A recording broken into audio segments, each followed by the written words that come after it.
if you're a fan of He-Man and the Masters of the Universe, then that probably means you're aware of Skeletor and his desire to rule the planet and take over Castle Grayskull. Well, sure, that's the basic premise of the plot, but it does go a lot deeper than that, and there was a time in the story when Skeletor did accomplish his goal and became King Skeletor. It was part of the story that was actually intended for the ninth Masters of the Universe Classic mini-comic, and was going to fill in the gap between the end of the 2000X series and where Masters of the Universe Classic started. It was going to tell the story of how Skeletor basically rules over the entire planet, over all the people. Part of this, though, reflects his origin, and it's kind of important to look back at that. See, Skeletor isn't just some random guy. He is King Randor's older brother. He's his half-brother. He's a Gar, which is the blue-skinned race, and that'll become an issue in a bit. But just to sort of recap what we're talking about, and because it will definitely come into play when understanding why Skeletor becomes King of Eternia and how. So it all started back in 1986-87 with this mini-comic, The Search for Keldor. One of the better mini-comics. Towards the end, they really got tight continuity. And in this issue, Skeletor discusses having to keep the secret of Keldor just that, a secret. If it was to get out, well, it could disrupt all of his plans. We're never quite told who Keldor is, but in later interviews, the writers behind this mini-comic and Ian Richter and Dean Steffen, who worked on the 2000X series, confirmed that Keldor was always intended to be the original version of Skeletor. Keldor becomes Skeletor. This was also confirmed with the official family tree that Mattel put out, where it also shows how not only are Randor and Keldor brothers, but they had different mothers. They were both the scions of King Miro.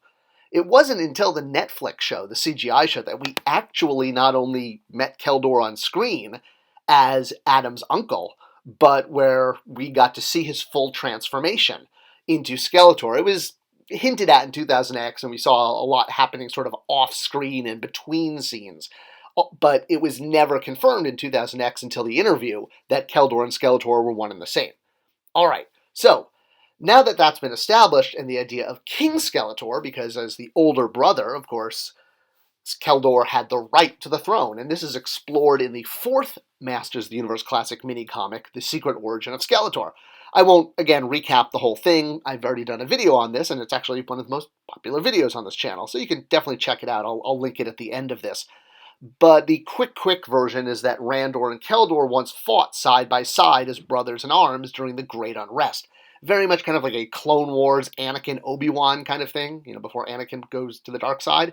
During this battle, Count Marzo, who was the antagonist during the Great Unrest, managed to banish Miro into Despondos, one of the sort of evil dimensions. It's actually the one where Etheria is, where She-Ra grew up. But again, that's a YouTube video for another time. So this happens right in front of Keldor watching his father disappear.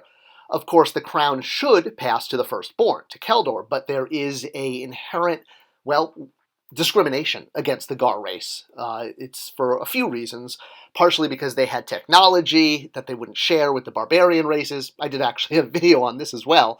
But what winds up happening through a series of events is Randor's mother is accidentally, shall we say, killed, assassinated, murdered, and Keldor is blamed for it. In order to keep Keldor from being ripped apart by the angry mob, Randor has to save his life by banishing Keldor. Of course, Keldor doesn't see it this way. He thinks he's just being banished and being set up. He doesn't have memories of actually killing Randor's mother.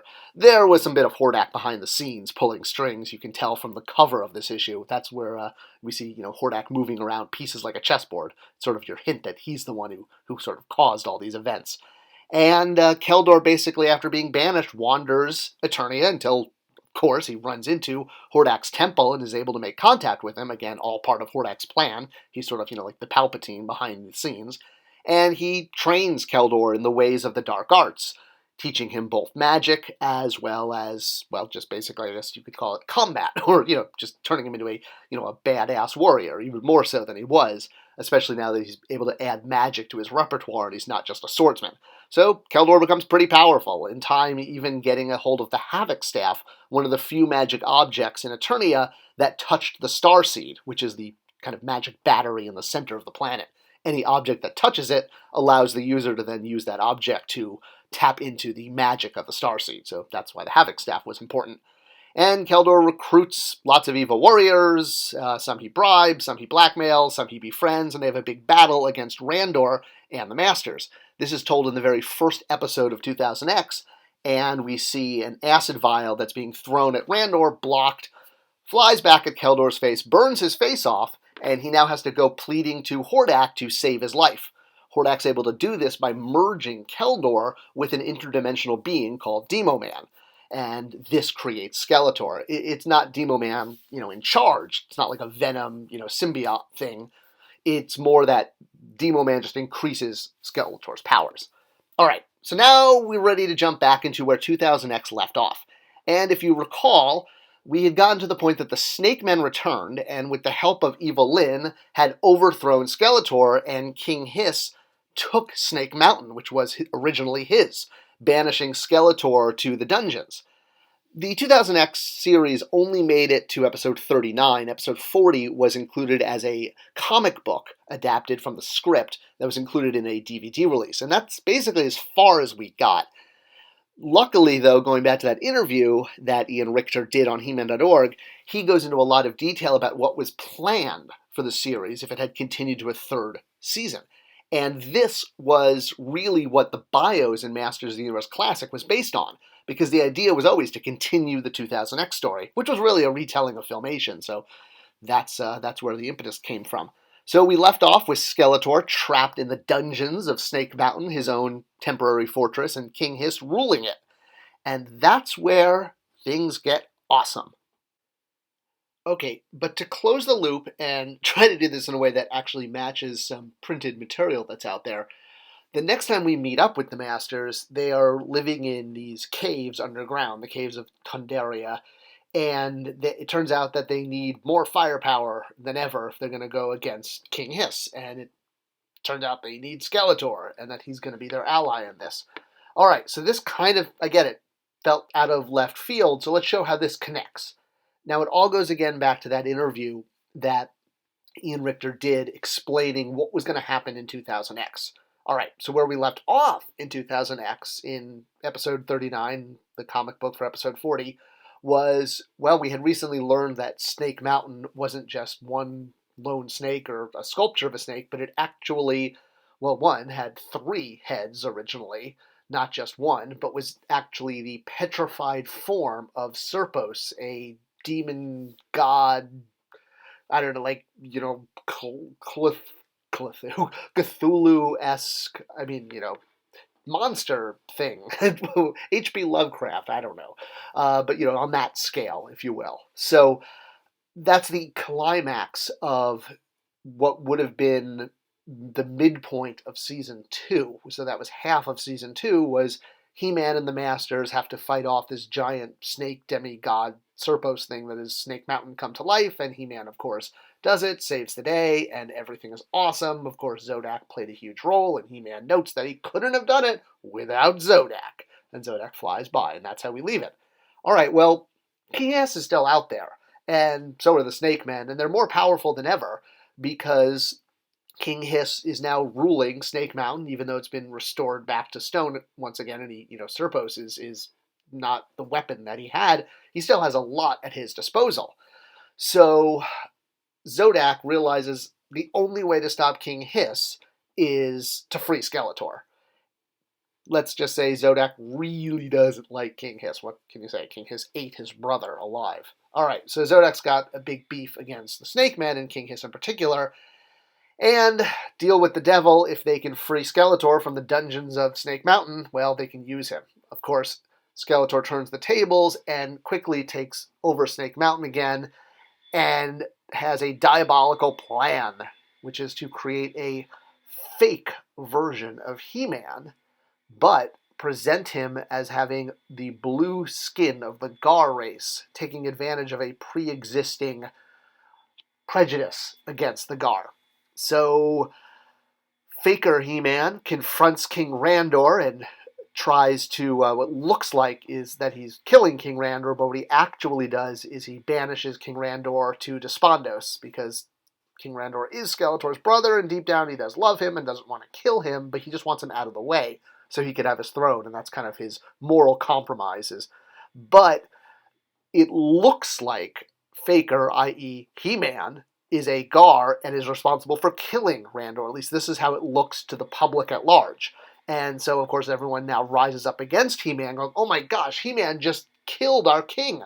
Well, along comes Skeletor riding in on Panther and quickly dispatches the Faker He-Man, and, it's kind of a moment like this. Your savior is here!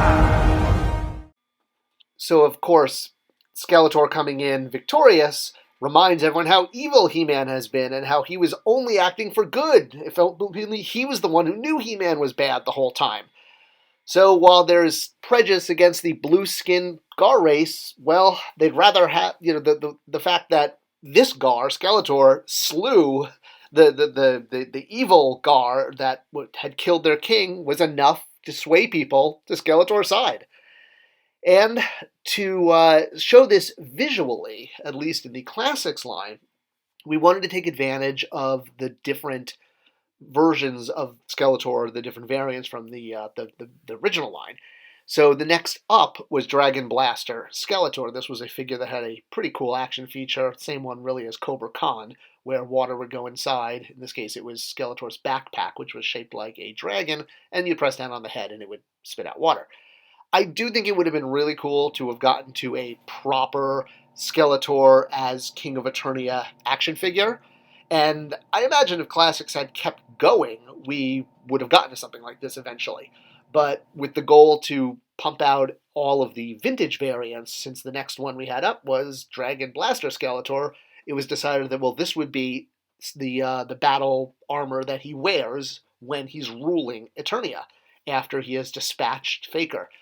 This basically brings us right into the bio for Dragon Blaster Skeletor, and I'm so glad Fwoosh has pictures of all these, because nobody else does. Thank you, Fwoosh.